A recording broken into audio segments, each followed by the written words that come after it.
ఒకసారి మనం ధ్యానించేద్దాం. 1 యోహాను సువార్త 1వ అధ్యాయము 7వ వచనం.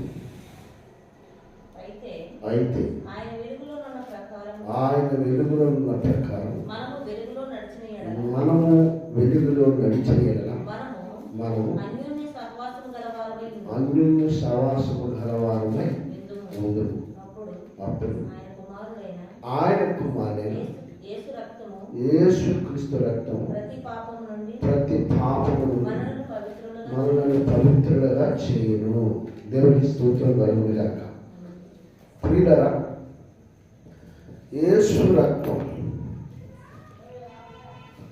మొట్టమొదటిసారిగా చేసే పని ఏంటంటే మనల్ని పరిశుద్ధులుగా చేస్తుంది. యేసు రక్తము మనకు పరిశుద్ధులుగా చేస్తుంది. రెండవదిగా నీతిమంతులుగా చేస్తుంది. మూడవదిగా న్యాయవంతులుగా చేస్తుంది. నాలుగవదిగా ప్రేమ చూపించే వ్యక్తిగా చేస్తుంది. ఐదవదిగా ఐక్యపరిచే వ్యక్తిగా చేస్తుంది. ఇతరులతో ఐక్యపరచడం. ఇలా చెప్పుకుంటూ వెళ్ళిపోతే చాలా సంగతులు ఉన్నాయి. యేసు రక్తము ముఖ్యంగా యేసు రక్తము నిన్ను నన్ను ఏం చేస్తుందంటే తండ్రి అయిన దేవునితో సంధి చేస్తుంది. సంధి అంటే ఇద్దరు ఏకమయ్యేలా చేస్తుంది. కుమారుడు క్రీస్తు నీవు ఏకమైపోయేలా చేస్తావు. యేసు రక్తం అంటే తండ్రితో నువ్వు ఏకమైపోతావు. అలా ఏకపరిచే రక్తం. ఎప్పుడైతే యేసు రక్తంలో నువ్వు కడగబడతావు, పరిశుద్ధపరచబడతావు, నీతిమంతులుగా చేయబడిన వెంటనే నువ్వు చేసే పని ఏంటంటే నీతిమంతులుగా అవ్వటానికి, పరిశుద్ధులుగా అవ్వటానికి కారణమైనటి కుమారుడు క్రీస్తు రక్తము. ఆ తండ్రి ఎవరో ఆ తండ్రితో నేను సంబంధం కలిగి ఉండాలని కోరుకుంటాను. దేవునికి స్తోత్రం.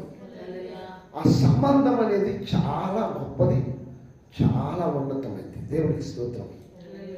ఐక్యపరిచే రక్తం, సమాధానపరిచే రక్తం.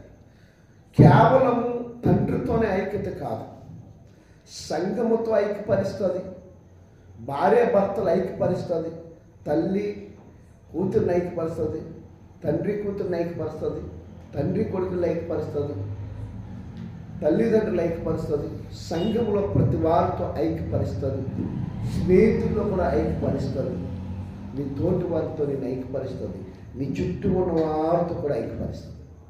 యేసు రక్తం అంత గొప్పది.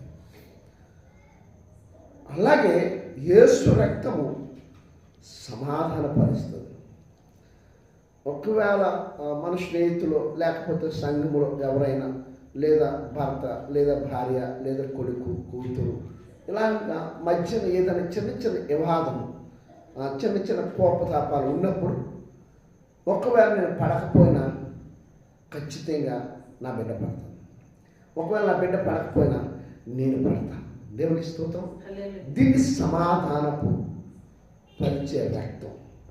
ఈ రక్తము యేసు రక్తము సమాధానపరుస్తుంది. యేసు రక్తము సర్వమానవాళి కొరకు కార్చిన రక్తం, మనం ఒక్కరి కొరకే కాదు. చాలామందికి తెలియని సంగతి ఏంటంటే యేసు రక్తం అంటే కేవలము క్రైస్తవుల కొరకే కార్చాలనుకున్నారు. కాదు కాదు. 1 యోహాను సువార్త 2వ అధ్యాయంలో మనం చూస్తే 2వ వచనంలో చెప్తాడు. చదువు. ఆయన మన పాపములకు మాత్రమే కాదు కానీ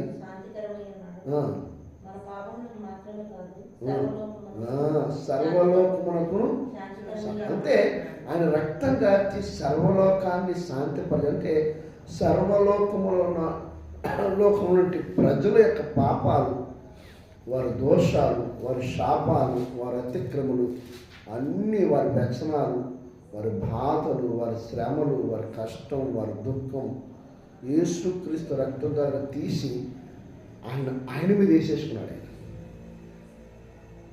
తెలిసిన వారు ఈ స్థలంలో ఉంటారు, పరిశుద్ధ మందిరం. తెలియని వారు మందిరం వెలుపల ఉంటారు. తెలిసే వరకు కూడా వారు వెలుపలే ఉంటారు. తెలిసిన వారు మందిరంలో ఉంటారు. దేవునికి స్తోత్రం. ప్రభు నా కొరకు రక్తం కార్చాడు అని నేను నమ్మాను కాబట్టి ఈ పరిశుద్ధ స్థానంలో ఉంటాను. దేవునికి స్తోత్రం. నమ్మని వారు మందిరం వెలుపల ఉంటారు. అర్థమవుతుందా? అయితే యేసు రక్తము అందరి కొరకు కార్చాడు. సర్వమానవాళి కొరకు అయినా శాంతికరమైన.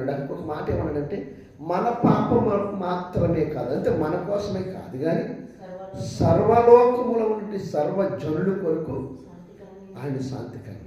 సర్వలోకములో ఉండి సకల దేశములు, సకల రాజ్యములు, సకల ప్రజల కొరకు, అంటే ఏ ఏ దేశాల్లో ఉన్నారో, ఏ ఏ రాజ్యాల్లో ఉన్నారో, సమస్త దేశములో నుండి సమస్త రాజ్యములో ఉన్నటువంటి ప్రజల కొరకు ఆయన రక్తం కార్చి ఆయన ప్రాణం పెట్టేశాడు. శాంతికరమైన, అంటే యాగం చేసేసుకున్నాడు. ఎలా యాగం చేస్తాడు? వచ్చాడు ఆయన, చాలామంది వచ్చాడు, వెళ్ళిపోయాడు. వచ్చి నీ పాపాన్ని, నీ శాపాన్ని, నీ దోషాన్ని, నీ వ్యసనాన్ని, నీ రోగాన్ని, నీ జబ్బును అన్నీ ఆయన భరించి ఆయన వేసుకున్నాడు. గలతీయులకు రాసిన పత్రిక 3:14 రాయబడి శిలువ మ్రాణి మీద అవన్నీ ఆయన భరించాడు. దేవునికి స్తోత్రం. హల్లెలూయా. ఖచ్చితంగా ఇవి తీసేసిన తర్వాత శిలువ మ్రాణి మీద ఆయన మన కొరకే ఆయన శాపమైపోయి ఉన్నాడు కనుక అప్పుడు అబ్రహాముకి ఆశీర్వాదం మన మీదకి వచ్చిందండి. దేవునికి స్తోత్రం. హల్లెలూయా. అవునంటారా? 3:14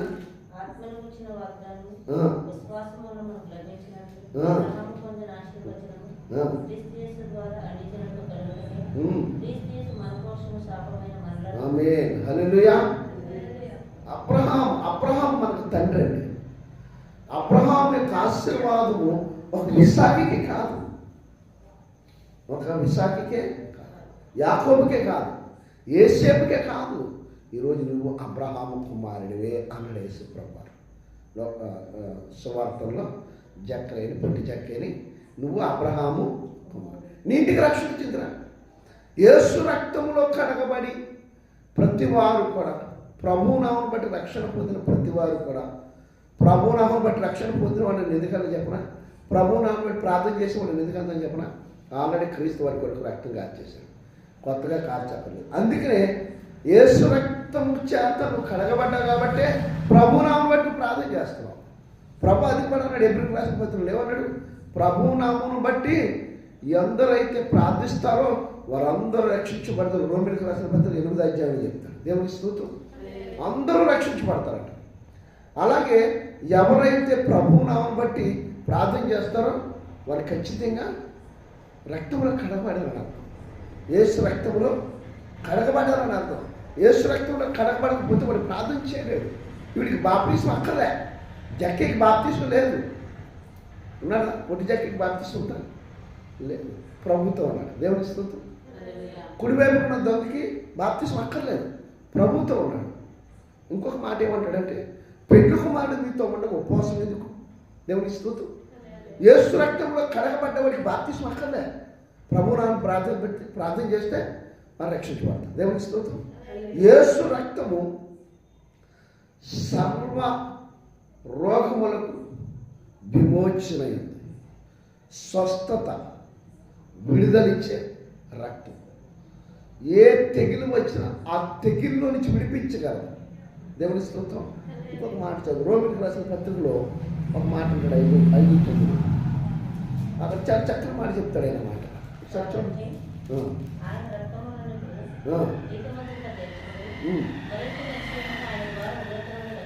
ఆమేన్. హల్లెలూయా. ఏమన్నాడు? దేవుని రక్తం వల్ల మనం రక్షించబడ్డాం, నీతిమంతులకు తీర్చబడ్డాం. ఏ ఉగ్రత అయితే మన మీద రాబోతుందో ఆ ఉగ్రత నుంచి మనము తప్పించబడ్డాం. ఇప్పుడు మన మీద ఉగ్రత ఏది? ఏ ఉగ్రత మన మీద ఏర్పరిచేది? దేవుని స్తోత్రం. ఎందుకు ఏర్పరిచేదంటే యేసు రక్తము నీ మీద ఉంది. యేసు రక్తము నీ మీద ఉంది. ఇక్కడ మొదటి పేతురు రాసిన పత్రిక 1వ అధ్యాయంలో 2వ వచనం ఒకసారి చదవండి. మాకు 19వ వచనం తీయండి. అందులో చదువు 1:2, 1.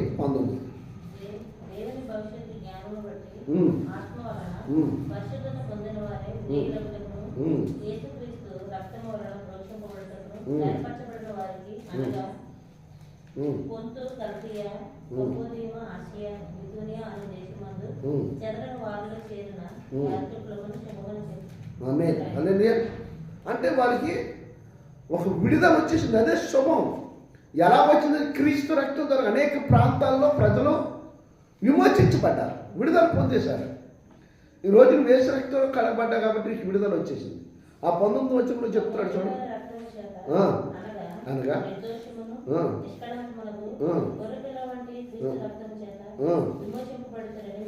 ఆమేన్. హల్లెలూయా. ప్రియులారా, ఆ ఏప్రిల్ రాసిన పత్రిక మొదలు మరొకసారి మనం చదివితే ఏప్రిల్ రాసిన పత్రికలో నేను ఈ మాట చెప్తాను. 9వ అధ్యాయం 12, 13, 14, 18 వచనాలు మనం చూస్తే ఏంటి చదువు, మీరు తర్వాత చదువుకోండి. పొట్టేళ్ళ రక్తం, కోడేళ్ళ రక్తం, మేకల రక్తం, గొవ్వల రక్తం. ఆ కిందకు వస్తే చెప్తాడు ప్రియులారా, ప్రకటన గ్రంథం 12:11 వచనంలో మోషేకి ఆజ్ఞించిన ప్రకారముగా అనేకమైన రక్తమును అక్కడ సిందించడం వల్ల విమోచన కలగలేదట. కానీ యేసుక్రీస్తు రక్తము చదువుకుని చూసారా, అమూల్యమైందట. క్రీస్తు రక్తం 1 పేతురు 1:19 చెప్తాడు. ఎలాంటిదట? అమూల్యమైనది, నిష్కలంకమైనది, నిర్దోషమైనది. అంటే పాపము లేనిది, అపవిత్రమైన వ్యక్తి కాదైన పరిశుద్ధుడు. పరిశుద్ధుడైన రక్తము చేత ఈ భూమి మీద నువ్వు కడగబడ్డావు. నువ్వెవరి రక్తం వల్ల నీవు శుద్ధి చేయబడలేవు. ఏ రక్తం వల్ల నువ్వు పవిత్రుడు పరిశుద్ధుడు కాలేవు. ఏ రక్తం వల్ల నీకు విమోచన అనేది ఉండదు. కానీ యేసు రక్తం వల్ల మాత్రం నీకు విమోచన ఉంటుంది. అందుకని ప్రార్థన చేసినప్పుడల్లా కూడా యేసు రక్తంలో కడగండి ప్రభు అని అడగాలి. 100% ప్రతిరోజు నువ్వు ఎన్నిసార్లు మోకరించి ప్రార్థన చేస్తావో అన్ని మార్లు కూడా నువ్వు కడుక్కోబడాలి క్రీస్తు రక్తం. ఎందుకో తెలుసా? ఇప్పుడు వెళ్తాం, ఇంటికి వెళ్ళిపోతాం, ఉదయకాల సమయంలో వేస్తాం, మళ్ళీ మార్నింగ్ అన్ని పనులు చేసుకుంటాం.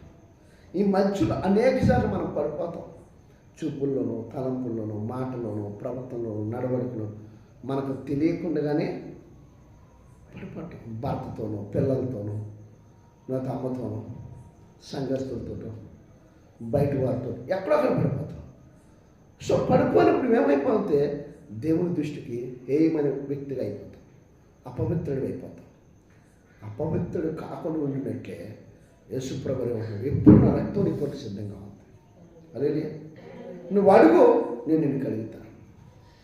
శిరస్సు మొదలుకొని శిరి పాదం వరకు, అరికాలు మొదలుకొని నెన్నెత్తి వరకు మీ రక్తంలో కడగబడాలి. ఆయన రక్తంలో కడగబడాలి. ఎందుకు కడగబడాలంటే నేను చాలాసార్లు చెప్పాను, మరలా చెప్తున్నాను, ఇది దుర్బోధ కాదు, వాక్యం. ఎందుకు చెప్తుంది? ఇది అబద్ధ బోధ కాదు. ఎందుకు చెప్తున్నానంటే యేసు రక్తంలో నువ్వు ప్రతిసారి ఎన్ని మార్లు అయితే ఎన్ని ప్రార్థన చేస్తావు అన్ని మార్లు రక్తంలో కడగబడితే నీలో ఉన్న సమస్త రోగములు కూడా కడగబడతాయి. సర్వరోగములకి నియంత్రణ ఏంటంటే యేసు రక్తమే మందు. ఆమె ఇంకా నీ దేహంలో అవయముల మీద ఏ రోగము ఏర్పడి చేయదు. 100%. నీ రోగానికి మందు ఏంటంటే యేసు రక్తం, అంతే. ఒకటే మాట. నీకు అర్థమవుతుందా? నీ రోగానికి మందు ఏంటంటే యేసు రక్తం. నీ వైద్యుడు ఎవరంటే యేసుక్రీస్తు ప్రభువు. ఆయనకంటే గొప్ప వైద్యుడు ఈ భూమి మీద లేరు. ఆయనకంటే గొప్ప వైద్యుడు ఈ భూమి మీద ఎవరు లేరు. ఆయన పరమ వైద్యుడు. వైద్యం చేయించుకుందానికి వెళ్దామా, డాక్టర్ గారు ఉన్నారంటారు, కానీ ఈయన పరమ వైద్యుడు. దేవునికి స్తోత్రం. పరమ వైద్యుడు క్రీస్తు యొక్క రక్తము నీ పాపానికే కాదు,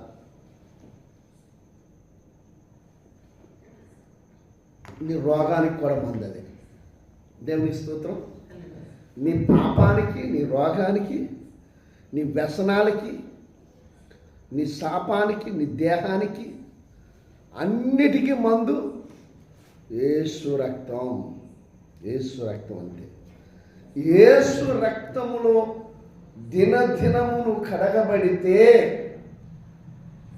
నీకున్న ఆ చిన్న చిన్న లోటుపాట్లు కడిగబడి నువ్వు సరిచేయబడతావు, పరిశుద్ధపరచబడతావు, నీతిమంతుడిగా నిరంతరము తండ్రితో ఏకమవుతావు, తండ్రితో సమాధానం కలిగి ఉంటావు. తండ్రిని నీవు తండ్రిలో ఏకమై ఉంటారు. యేసుక్రీస్తు ప్రభువారు నన్ను ఎరుగుంటే నా తండ్రి నిన్ను ఎరిగి ఉంటాడు. ముందు మనం క్రీస్తుని ఎరిగి ఉండాలంటే క్రీస్తు రక్తంలో కడగబడినట్టు మనము ఏం చేయాలట?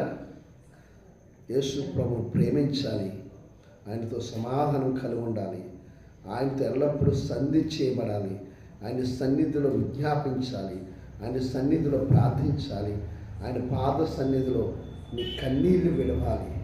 నీ దుఃఖం ఏదైనా, నీ ఆపద ఏదైనా, నీ శ్రమ ఏదైనా, నీ బాధ ఏదైనా మొదట ఆయన పాదాలు నీ కన్నీళ్ళ చేత కడిగి ఆయన రక్తములో నువ్వు కడగబడితే దినదినము కూడా ఖచ్చితంగా నీలో ఉన్న ప్రతి బలహీనతలు, రోగాలు, గైనిక్ ప్రాబ్లమ్స్ ఏమున్నా, స్త్రీలకి పురుషులకి ఎలాంటి కుదరని రోగాలున్నా యేసుక్రీస్తు రక్తం ఒక గొప్ప మందు, ఒక ఉన్నతమైన మందు అండి. దాని మించిన మందు ఏమి తెలియక అసలు యేసు రక్తంలో మేము కడగబడిపోయామండి, మేము బాప్తీసు తీసేసుకున్నామండి, ఇంకా మాకు అవసరం లేదంటారు. తప్పది. ప్రతిరోజు యేసు రక్తంలో కడగబడాలి, ప్రతిరోజు ప్రభునామం బట్టి ప్రార్థించాలి, ప్రతిరోజు నువ్వు పరిశుద్ధపరచబడాలి, ప్రతిరోజు నువ్వు స్వస్థత పొందాలంటే, ప్రతిరోజు నువ్వు పరిశుద్ధంగా నీ దేహానికి ఆరోగ్యం కలిగి ఉండాలంటే యేసు రక్తంలో ఎవ్రీడే నువ్వు కడగబడాలి. ప్రతిరోజు యేసు రక్తంలో కడగబడాలి. అనేకమైన ప్రార్థన అంశాలు మనం చేస్తాం. ప్రభువా, నేను అరికాలు మొదలుకొని నడినెత్తి వరకు నీ రక్తంలో కడగవాలి అని అడిగితే ఏమైపోవాలి? పేతురు గారు తెలుసు కదా మనకి, ఇప్పుడు చదవం కదా పేతురు గారు. ఆయన పస్కా ఇచ్చినప్పుడు ప్రభు వారి పాదాలు కడుగుతూ ఉంటారు, కడుగుతారు కదా. 12 మంది శిష్యులకి మాదిరి చూపిస్తారు. ప్రభువా, నీవు నీ కాళ్ళు నేను కడగలేకపోతే నువ్వు నాతో పాలుబలస్తుడు కాలేదంటే వెంటనే